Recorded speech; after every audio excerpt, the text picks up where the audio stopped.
Looks like we are live. Oh my goodness, it works. Technology works just in time. Welcome to Creative on Purpose Live, everyone. To learn more about Creative on Purpose, visit creativeonpurpose.com and get going with the difference only you can make. Remember that this broadcast is also an iTunes podcast. Check it out and leave a 5-star review. 30 seconds of your generosity helps spread the goodness delivered by my guests. Now, let's get to today's show. Welcome to Creative on Purpose Live. These conversations are about flying higher in endeavors that make a difference. Do the work you're meant to do now. It's time to be creative on purpose. Are you ready? Let's go. I'm your host, Scott Perry, author of Onward and Difference Maker Coach at Creative on Purpose. Visit creativeonpurpose.com to start stepping into possibility with the difference only you can make. This month, we're profiling members of the Difference Maker community at Creative on Purpose. Let's meet today's guest. Tania, Marien, welcome to the broadcast. Please tell our viewers who you are, what you're up to these days, and where can we connect with you to learn more. Well, thank you. Thank you, Scott, for inviting me to participate today. My name is Tania Marien. I am an independent environmental education professional who is investigating how independent professionals work in the field. And I'm investigating who they are, what they do, and how they work with their communities. And you can learn more about this project at talaterra.com.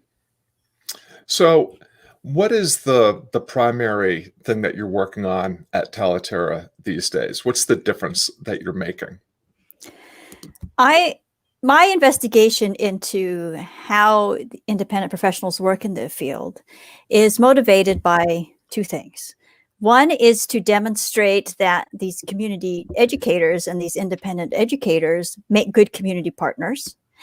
And so what I'd like to do there, the ultimate goal here that I'm striving for is to establish new relationships, to facilitate relationship building between these independents and others in the communities, whether it be a museum, a nature center, a municipality, or someone else who wants to work with the community partner and within their specialty. And the ultimate goal here is to develop relationships and to make freelance environmental education a sustainable career choice. I'm guessing, therefore, that it is not usually thought of as a sustainable career choice. True. It has its challenges, just like any freelance option anyone takes. Yeah. Yeah. Sounds a lot like being a guitar player, just saying. So what's the biggest problem that you're solving, or what's the transformation that's on offer when people engage with you in your Talaterra community? The transformation is helping to make people more visible, and to help them tell their stories, to help them present themselves. And again, it's relationship building is one of the big goals here of what I'm doing.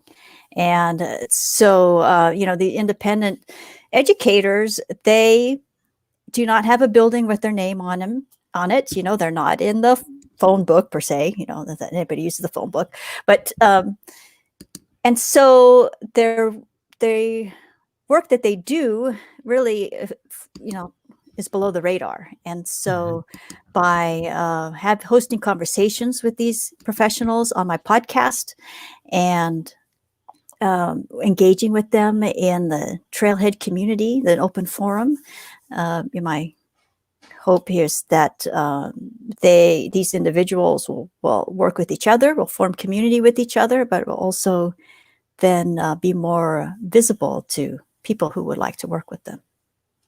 So it sounds like connection and a sense of belonging is a real challenge that people that are coming to you are seeking to resolve.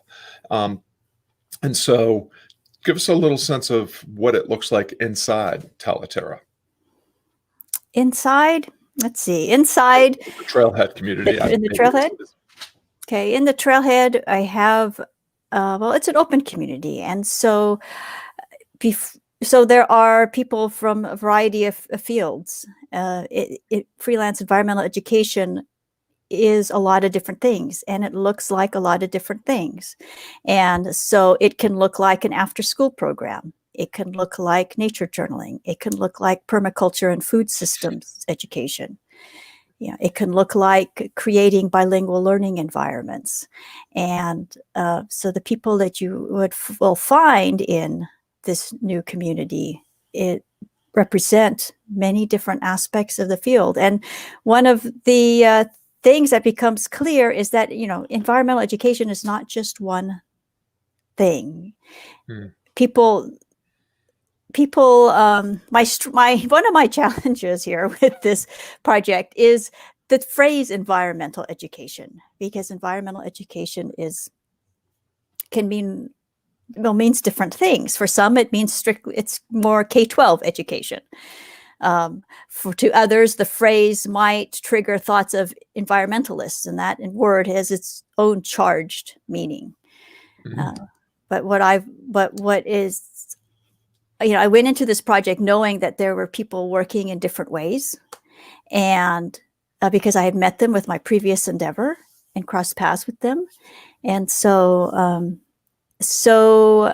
talking about environmental education without using that phrase so much, is something that is one of my challenges, something that I really try to do. So when if you were to visit the trailhead, you'll see people from different fields and who might be doing environmental education in a way you might not have expected. Because the people who do environmental education don't necessarily identify with the label environmental educator or interpreter. And by interpreter, I mean cultural and heritage interpreter. Mm-hmm. So, interpreters are the people, we get to learn from when we visit a national park or a state park or a historic site. So I'm imagining that 2020 has been an exceptionally challenging year for the people that you serve, and for environmental educators, interpreters, or whatever creative way you're referring to them. What are some of the challenges that they've had to negotiate, and how, if at all, have there been any silver linings in the fact that we're mostly staying at home, and if we do go outside, which is sometimes okay, still social distancing? Yeah, the challenge across the board is that people cannot meet with people in person, right? And that is how they work, be it an after school program, be it an afternoon program, or whatever it is that they did, they can't do that in person as they used to. And of course, the organizations have laid off a lot of people. People have been furloughed. Lots of people have lost their jobs. Lots of people have changed course quickly, and had to change course. And the silver lining, I think, from all of this anxiety and shock and grief that's come out of the spring of this year, has really resulted into a lot of energy and creativity, and has given some people the opportunity to develop their programs in a way that they never had been able to do before, because they were always, running around class to class to class to class. And then all of a sudden things stopped, and then they had a moment to develop what they wanted to develop. I've attended, conferences. The conferences went on, of course, they were all virtual, but as different as the field looks now, as different as people work now in the field, the things that are shared at the conferences, the creative ways people are engaging with others online, and you're learning about all sorts of apps and all sorts of nifty ways to have conversation. I think it's, I have no doubt that things will be okay once we get back to moving forward. It'll be now a really big, more developed online component to things. Yeah, that has been a pretty consistent theme in the conversations that I've been having during 2020, is that after the initial shock of we can't do what we usually do because we can't meet in person, people quickly found out that they could leverage powerful digital tools that have been around actually for a little while. Mhm. We just haven't really paid attention to them or used them to their fullest potential because we were used to the status quo of doing things the way that we'd always done them. And now, uh, once we got past the let's do what we used to do in person, just do it in a Zoom room, which isn't really all that effective. But as we got more and more clever, more and more creative about the ways that we could leverage the tools, it seems as though we are poised when we exit the moment that we're in to be able to do both the in-person and the online better than ever before. So really heartened to hear you say that. I just imagine that as difficult as it was for me as a guitar instructor to say, oh, I have to now move everything entirely online, for somebody that is used to literally working outside Mhm. well, I suppose you could still Zoom with your phone out the field, but I imagine that a lot of the freelance educators were doing things like this a lot of the time. I'm Mhm. curious about your journey. You and I have been knowing each other for a long time. In digital years, we practically went to kindergarten together. So in your journey developing this brand and developing your offerings through Talaterra, what what are some of the big lessons that came about because of a big mistake? What are the big mistakes that you can recall making? How did you recover, or how did you flip them into opportunities, or how did you find an important lesson that helped you become more resilient and stronger in what you are offering? Yeah. My big mistake is a chronic mistake, okay? It's something that is always hovering over my head, and that is sticking with things too long. Mm, And so, I've gotten much better at changing course, of looking ahead and creating boundaries and changing course when I need to change course, and not to hang on to things for so long, because I can hang on to things for a long, long, long time. And so I've been able to do this because I've become more self-aware and because I have a new relationship with sunk costs. And that mm, comes because of working with you. It becomes, and I have that new relationship because of my experiences in the akimbo workshops.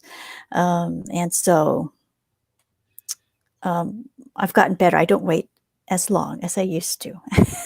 Or actually, what's the biggest difference is that I will set something in motion and with an end date, if then thinking, right? If this, then I've stopped there. But then I also already have something on the other end to move to.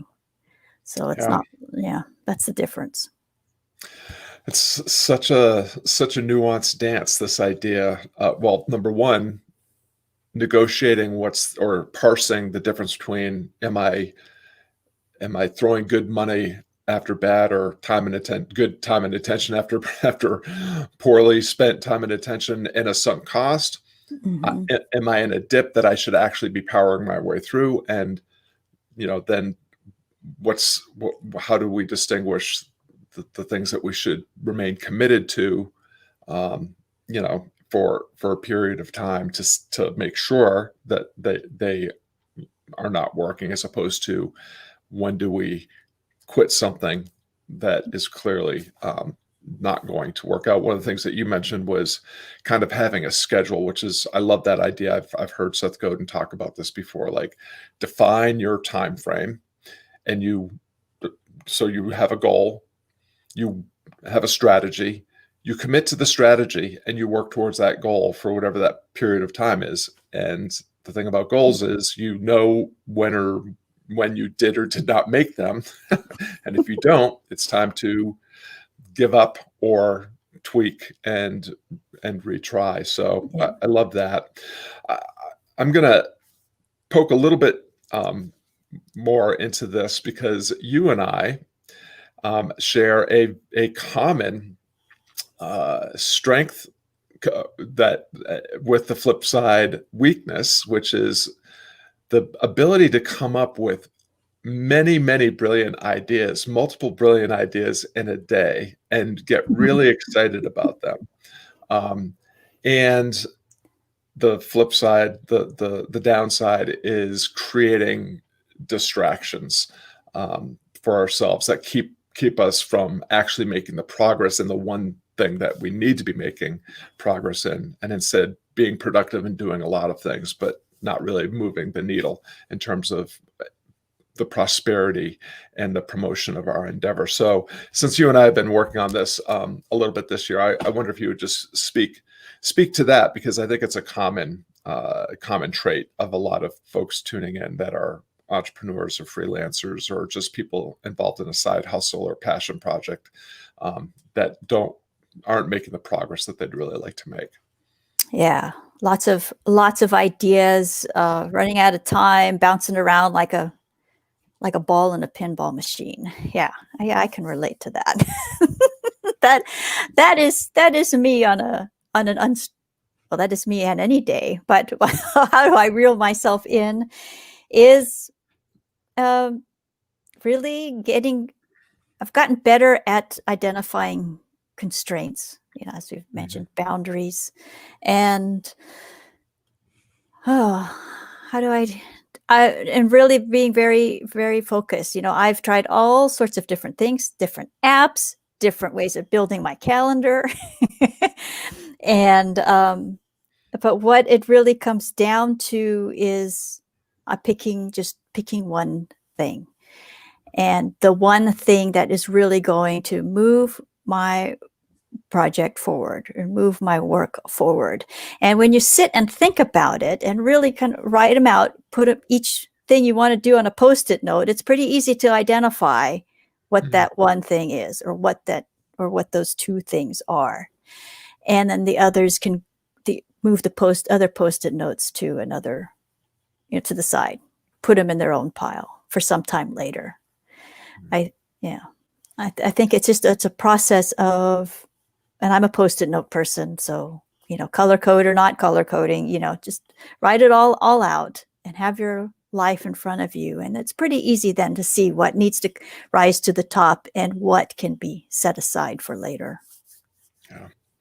Well, one of the reasons that we're having this conversation is because we're featuring members of the Difference Maker community. So people that are Difference Maker coaching clients who are also members of our community of Difference Makers. And I know that in addition to the work that you and I have done, just you're an active participant in the community, and we all leverage and count on that community to help us every week in an office hour session to share the thing that's challenging us and tap the wisdom of the room, fellow travelers who help us see the things that we can't see, usually the obstacles that we're putting right in our own way. So I wonder if you would just be willing to speak to the Difference Maker coaching and community and how it might be helping you promote and make progress in your endeavor.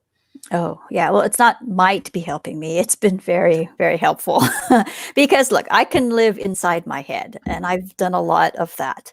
And, I would be happy to live in a library, sit on the floor between the stacks and read and write every day about whatever. Okay. That's a happy spot for me.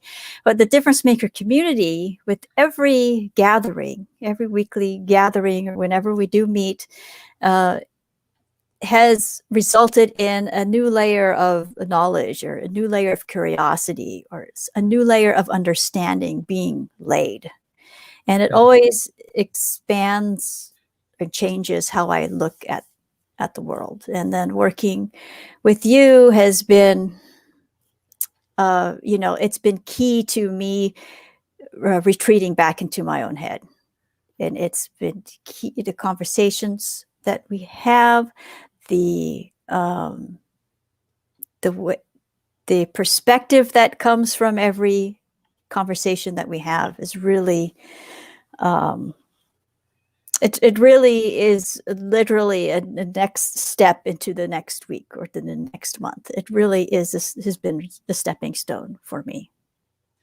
Yeah, I have to say that just our community conversations are always as enriching for me as they are for the members. And every coaching client helps me get better at my craft and helps me refine my approach and become more effective and more efficient. One of the things that you're speaking to that and has been reflected in our conversations and helped me make progress in the very same area is you spoke to this idea of, we both you and I are people that could very happily live in our head all day long. And it's wonderful when we can be our own best friend and keep ourselves entertained and be in a joyful relationship with ourselves. And it can lead to the dangerous dynamics of confirmation bias and echo chamber, and our ability to conflate our aspirations with actually advancing in our enterprise. And so, that's to me one of the real powers of our community sessions is we express these things that are in our head, and then other thoughtful, kind, and generous people who have don't give us tough love, but the real love of saying, you know what? By the way, something you may not be seeing. So I just always really appreciate those moments in the calls when, the thing that's been staring at us the whole time suddenly becomes visible, and we can then just figure out a way to work around it, through it, or to, otherwise get rid of it so that we can actually do the work that we are meant to be doing at that moment. Well, I really appreciate that. Really appreciate your longstanding commitment to the coaching and the community, and the way that you contribute so generously to all the conversations there. I wanted to, before we get to the final question, I neglected to bring this up earlier. In addition to your Talaterra community, you have a podcast as well, which is very popular amongst your audience. Tell us a little bit about the podcast and what goes on there, and where can people tune in to check that out? Okay. The podcast is my opportunity to have conversations with the people who work independently in their communities. It's my it's my way of bringing voice to their work, sharing their voices. When I started this project, I thought about having another blog. My previous endeavor I had a blog for many years, but it wasn't live enough for me. And so I wanted to really hear the voices of these individuals and hear them tell their stories, and for other people to hear their stories and to learn about the work that they do in their communities. And so that is what the podcast is about. I also, in addition to independent professionals, I also interview researchers whose research informs the work of these educators, independent educators, and other people as well.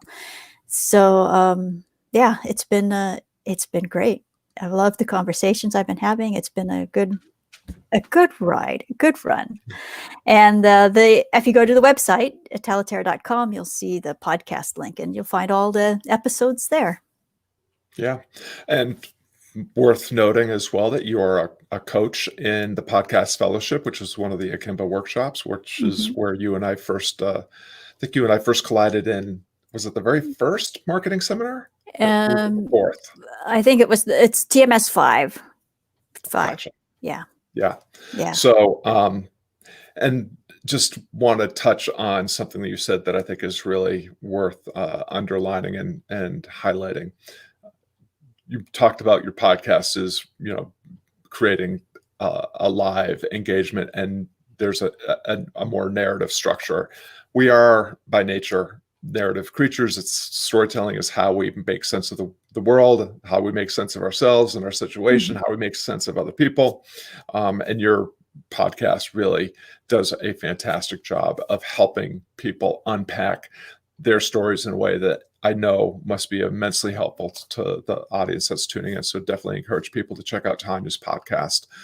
So as we're wrapping up here, Tania, I would love for you to just share as someone advancing in the difference that only she could make. People tuning in now and in replay are people like us who are doing things like this, trying to fly higher, and the difference only they can make. What's a piece of advice or a tip that you would leave listeners with that would help them fly higher in the difference that they seek to make? Yeah, my suggestion would be to stop silencing yourself. Stop saying no, can't, don't. Ask what if instead. Because ask what if.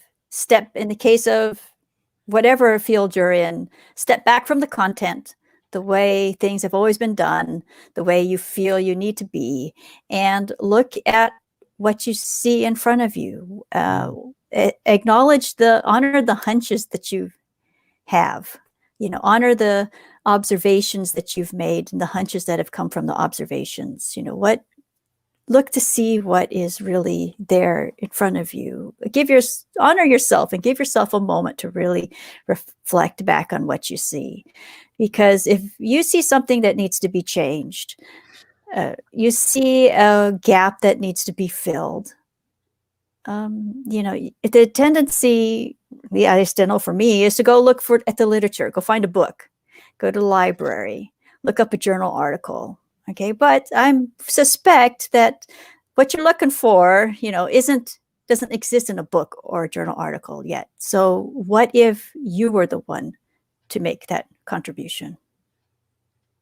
Yeah, really love that presence and being kind of aware, but you also highlighted the need to acknowledge what's really happening as opposed to some of the negative stories that might be going through our head based on failures or mistakes from the past or expectations that we're attached to in the future. There's a lot of opportunity if we just pay attention to what's going on in front of us right now. I really love that. Thank you so much. Well, I also want to thank you for tuning in, and Tania and I really appreciate you lending us some of your valuable time and attention. We hope that today's broadcast motivates you to lean into an endeavor that matters with greater curiosity and courage. You can learn more about Tania Marien and her work at talaterra.com. And of course, it's always great to see you at creativeonpurpose.com. Now, go out and make the difference that only you can make, and keep flying higher. Tania Marien, thanks so much for your time and for all the expertise you shared with us today. Oh, thank you, Scott. Thank you.